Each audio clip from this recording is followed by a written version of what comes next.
Go ahead. All right.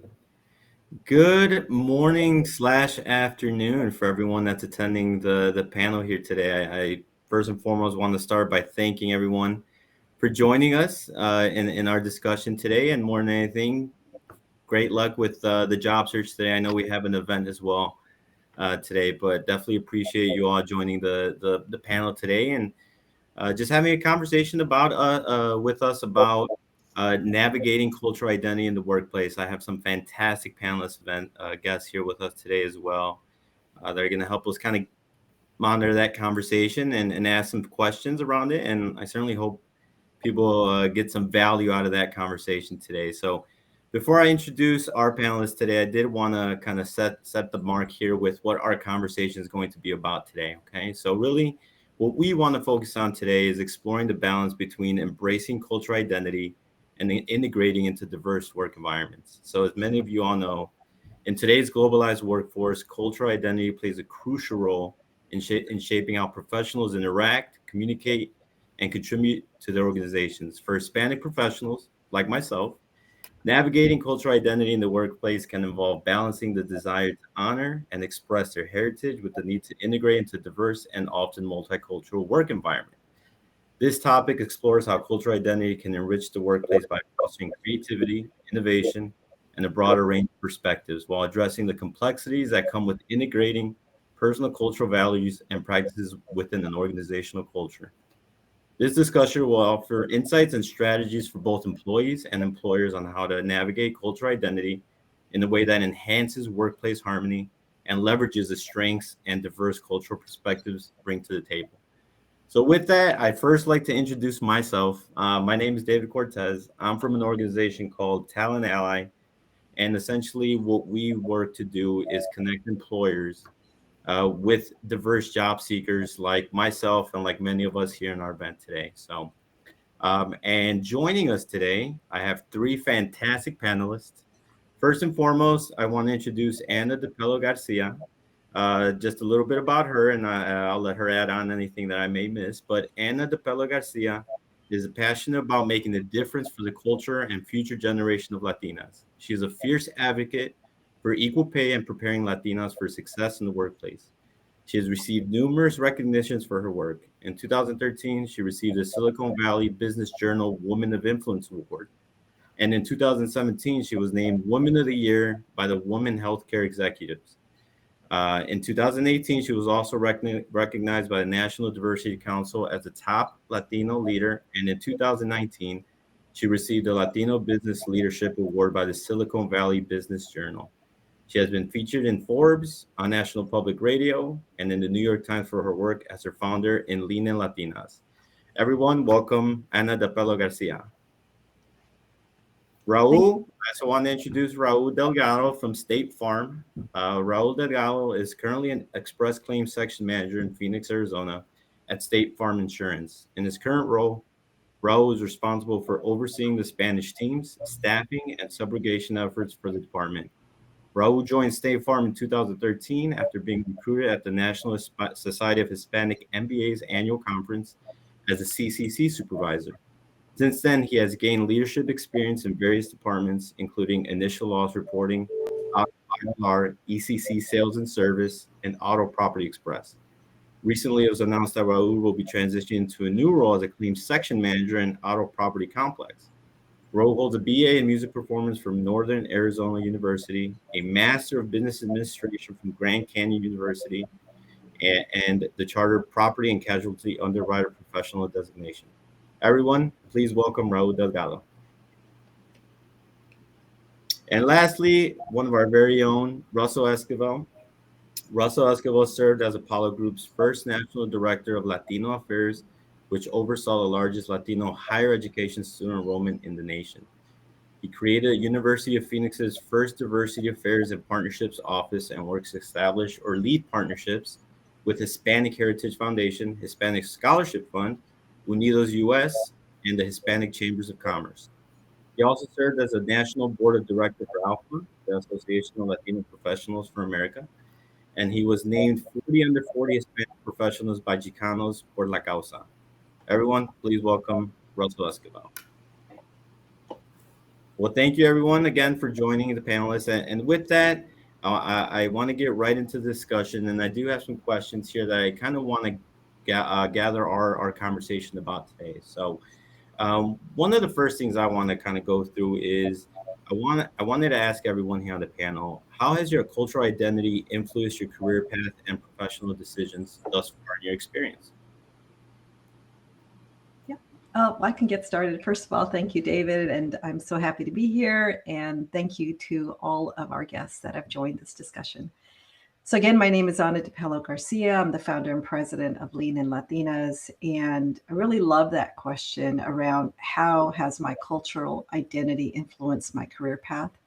I also work at Stanford Healthcare. I do DEI work, but for many years I was in finance and revenue cycles. So I took a huge career pivot about 5 years ago.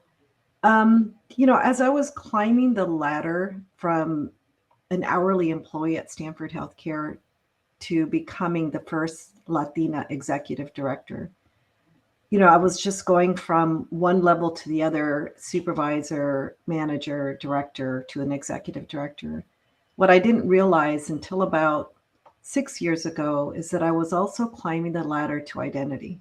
I didn't quite correlate that until a number of years ago. And I realized that on that journey, I really wasn't leaning into my full identity.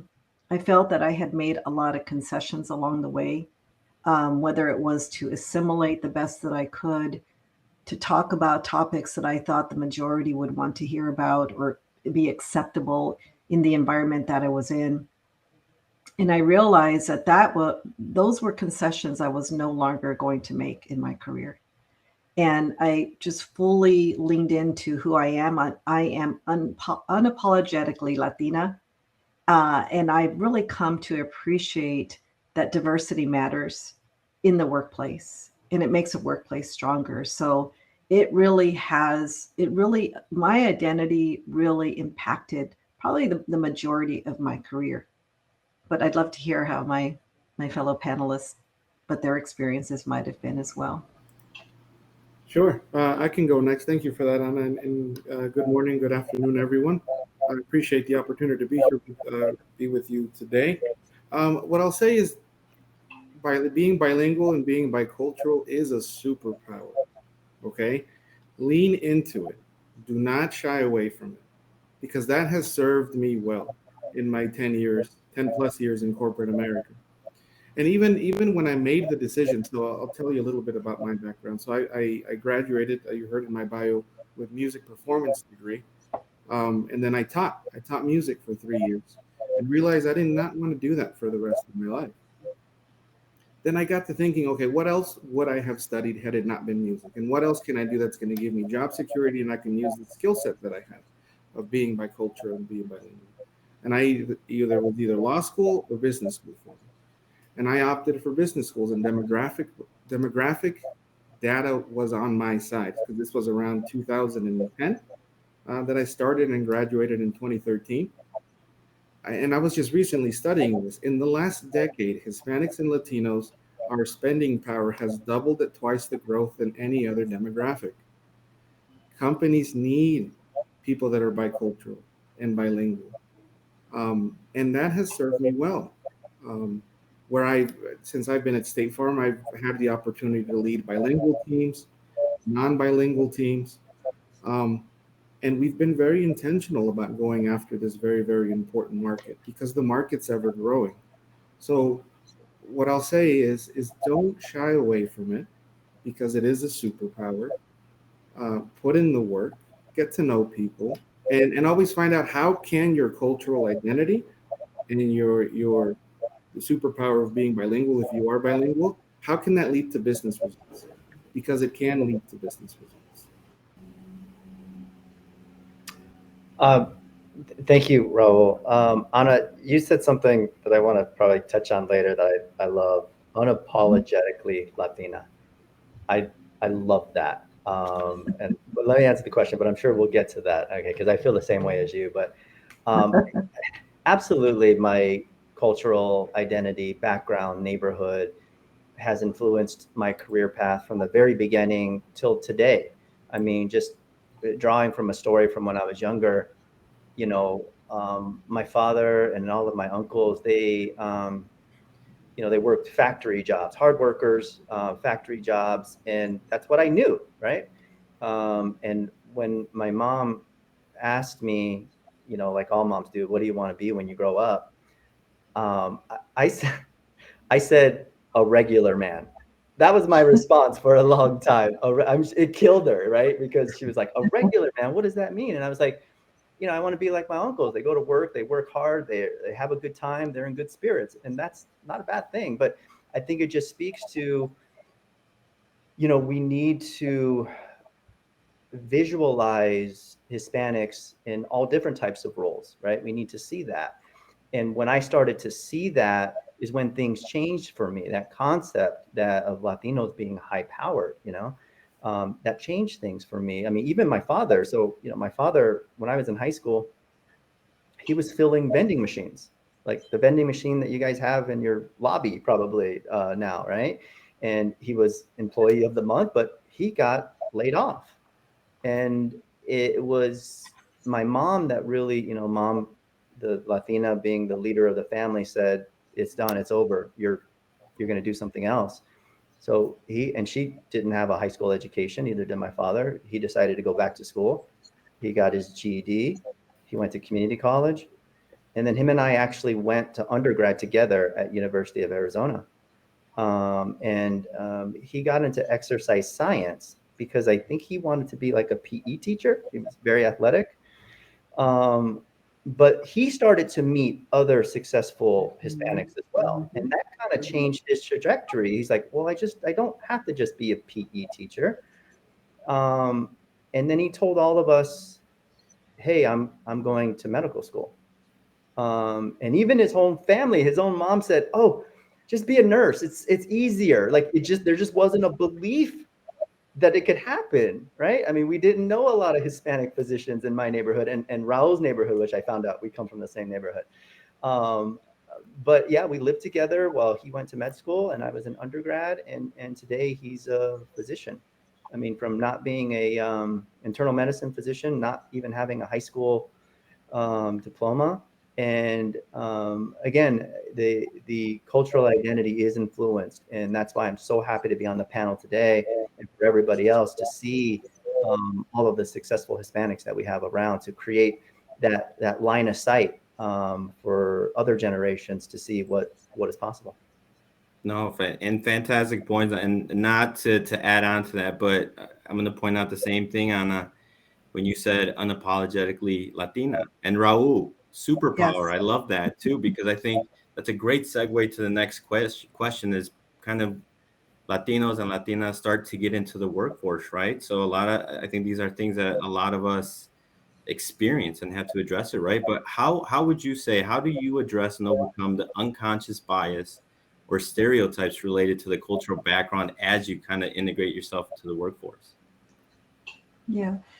Well, I do a lot of work in this space, not only at Stanford Healthcare, but for Lean and Latinas. And I have found you gotta deal with it head on. There's no other way around it. And you know, I'm glad to see that companies are doing more around unconscious bias training. We even did a panel event where it was about stereotypes and the harms of stereotypes, and just having an open discussion about it.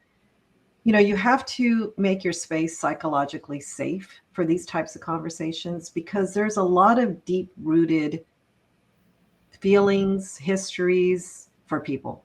You know, when you brought up your father, Russell, my dad was subjected to a lot of racism when he was in the Army in the 50s. So there's a lot to unpack on this topic. But I think education is not just for those that might, you know, create harms for others, but it's for everyone, because there are deep-rooted issues, people who have been subjected to unconscious bias that they have to deal with themselves. So I think society as a whole, it really comes down to education, awareness, respectful conversations. But if you do feel that you've been subjected to a harm, learn how to respond to something like that. Learn how to react to something like that, where you can have that conversation with somebody, but still try to preserve that relationship.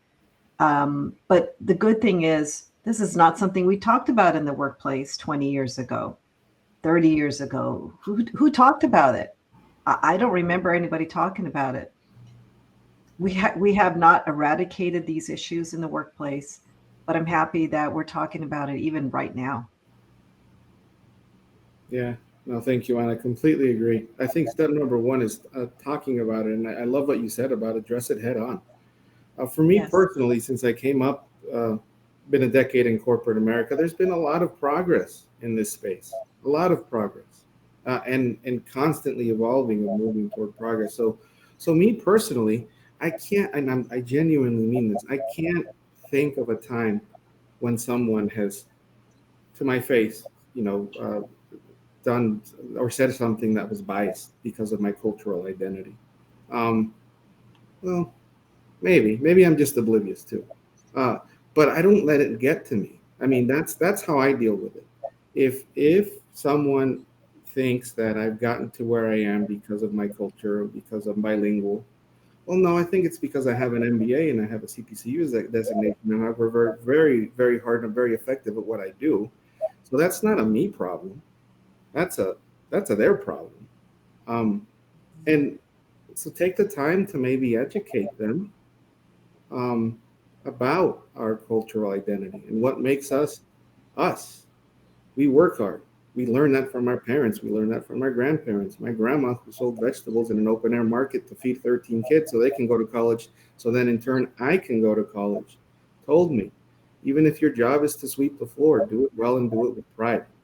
And I think a lot of us have that kind of ingrained in our upbringing is working hard. So just, yeah, I mean, I completely agree with what Anna just said. Is it makes us resilient and attack it head on. Yeah, stereotypes. I think everybody has these concepts, right? And it's not bad. It's a product of how we grew up, our environment, the area. But like Ana Rose said, I see it as it's fun for me. I see it as a teaching moment. I deal with it head on. I like to tell people that I'm Mexican. When they ask, I don't say Latino or Hispanic. Not that that's wrong. I am all of those. But I like to specifically say Mexican because many people, like, they're I could tell they're curious and they ask what ethnicity are you, and it's kind of like from the side, right? um, and when I respond that I'm Mexican, I've had many people that have said, oh, okay, you didn't seem Mexican, or you must have some Spanish influence, right? And I'm like, no, I'm pretty sure I'm Mexican. So I address it by just being direct on who I am, which early in my career, I have to, it took me a long time to say this, but I felt ashamed a little bit saying I was Mexican because that was, in some circles, it has like a negative connotation to saying that, right? Um, and I'm certainly not that now, but I understand why I did it. It was not looked well upon to maybe celebrate Mexican heritage in my previous jobs. It wasn't a hostile environment, okay, like Raul said. It wasn't hostile. I wasn't subject to anything, but it was pretty clear that there was not a lot of Mexican pride going on in the workplace.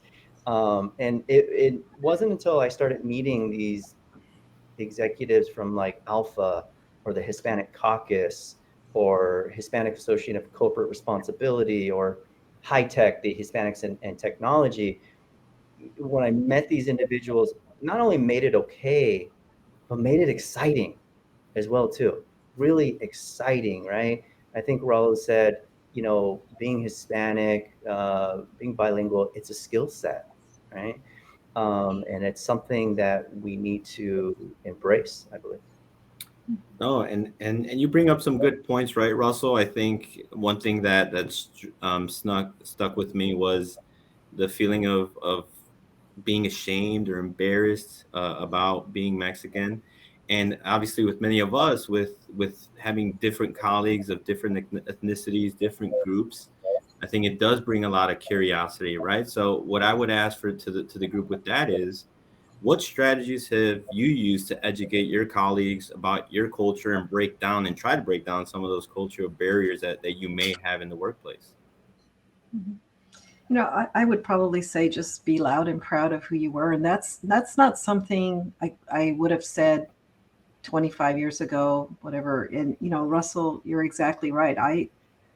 When I got this job at Stanford many years ago, my father said, Anna, whatever you do, keep your head down. Don't cause any trouble. You're lucky to have that job. Well, he meant well, but that immediately just silenced my voice. It also made me feel inferior. It didn't make me feel that I should be loud and proud to be Mexican American or to be a Latina. So, it took years to get to this place where I'm at right now. And I would say I would not try to identify in any way that I think will be acceptable. I think that if I could say that to any emerging professional is be who you are, it's probably one of the most freeing things that you can do. I lived for years trying to be something I wasn't, trying to sound like somebody I wasn't, in the fear of what other people would say and think or judge me as. And I get it. 20 and 30 years ago, that was probably the best thing to do at that time. But now, absolutely not would I ever suggest anybody to be somebody that you think other people think you need to be. So I would say to be loud and proud, to embrace your culture, to be proud of who you are and where you came from, and not to feel that you have to be something else or somebody else. Great point. Thank you, Anna. That was something you said resonated with me because I think we all heard that, right? Keep your head down, don't rock the boat, just do your job. And we lead with humility because that's how we were raised. But what I'll add to that is yes, be humble, but also be confident because that's how you're going to get ahead in corporate America. And going back to the question, so strategies to educate colleagues about my culture. So just recently, this month is a great time to do that, right? As we celebrate the start of Hispanic Heritage Month. Last week, I got invited to be part of a panel discussion here internally at State Farm with some directors and some executives. We call it a conversations worth having. And I was asked to put together a presentation about what is Hispanic Heritage Month, a little bit about the culture, the background, the history of it. But then I also added some of that demographic information, like some of that business acumen to educate folks, because we have tremendous spending power that I don't think a lot of people realize. Our GDP contributions are $3.2 trillion. If we were our own country, we'd be number 5 in the world, so bigger than the UK, India, and France. And companies that don't capitalize on that, do so at your peril because the market is continuously growing. So I would say first, educate yourself about our culture, our spending power, our demographics, and where we're headed. So then you can educate others that are maybe influenced or have decision making. But take it upon yourself to do it. Just even work with your direct boss and say, hey, Hispanic Heritage Month is coming up. I'd like to put a presentation together to talk at a huddle, just 5-10 minutes. And now is a great time to do that. Advice giving to other Hispanic professionals. I'm going to echo a lot of these. Accept it, right? I'm not saying that you have to be on a soapbox and make it your central identity, right? Unless you want to, but you don't have to. You just recognize that Latinos continue to be underrepresented in corporate America, right? So that is an advantage if you're moving up the ranks, right? And you know, I would say yes, certainly be proud of it, right? Like when I was up for the national director of Latino affairs, the person that was hiring for that was not part of the Hispanic culture. I'm not saying they had to be, they didn't have to be, but when she came to me and said, I really want to hire you, you're the most qualified, but you're not fluent in Spanish.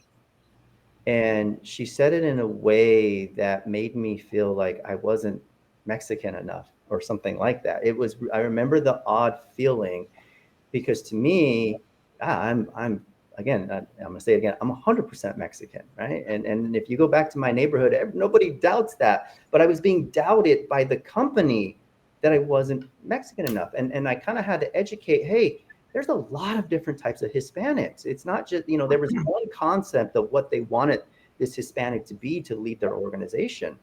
And I remember that was a situation I kind of had to educate them, and I had to grow from it as well too. I had to step out of my insecurity feelings about it as well. But this was kind of said earlier. There was a point in time, my grandmother, who happened to be a supervisor for Mountain Bell, which was kind of precursor to AT&T for those younger people. She felt that pressure too. And there's a whole lot of kids my age that are not fluent in Spanish because she made it a point not to speak Spanish to any of the younger kids.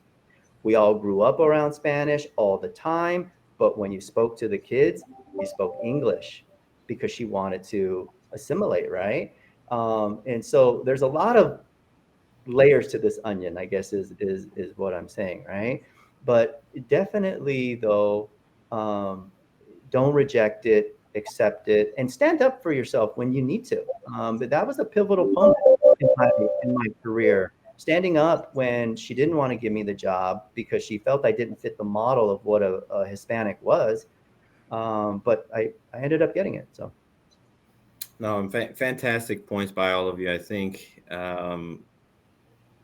one thing I'd say, Raul, those are very interesting data points. I did not know that. And I think it just made me realize that when you really think about it, that's a huge population. So that's fantastic. And I know we're wrapping up on time here, but I want to thank all of our panelists today. Ana, Raul, Russell, definitely thank you for joining us for this conversation and for all the information. I learned a little bit about my own culture today, and I think I'll take that as a win for me today. So definitely thank you for the time. And I know we have a few minutes here, but if there's anything any of you would like to add, please do so. Otherwise, certainly thank you for the time today.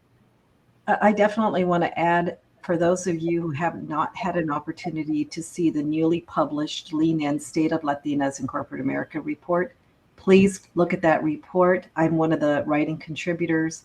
And I'll give you another number just to sink in. 1%. 1% is the number of Latinas who are currently in executive level roles across corporate America. So that is an unacceptable number. So please, all of you, read the report. Absolutely. And we'll make sure to share that. And I appreciate that. Thank you. And just on a great data point. We're underrepresented. We make up less than 4% of the boardroom in Fortune 500 companies, and less than 2% of the elected officials in the United States. Yet we make up 19% of the population, according to the most recent census data. So just lean into your cultural identity, because the demographics and our youth is on our side. We are also the youngest demographic in the United States, which is a good place to be. We are keeping this country young. So as people retire, someone's going to have to fill those roles. So prepare yourself to fill those roles. Agree.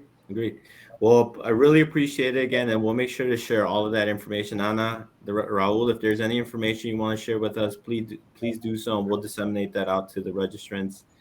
But otherwise, thank you very much for your time again. And Russell, I know Mexican, we've been using that word a lot today, and today's Mexican Independence Day. So anyone celebrating, please enjoy it. And Viva Mexico. Viva Mexico.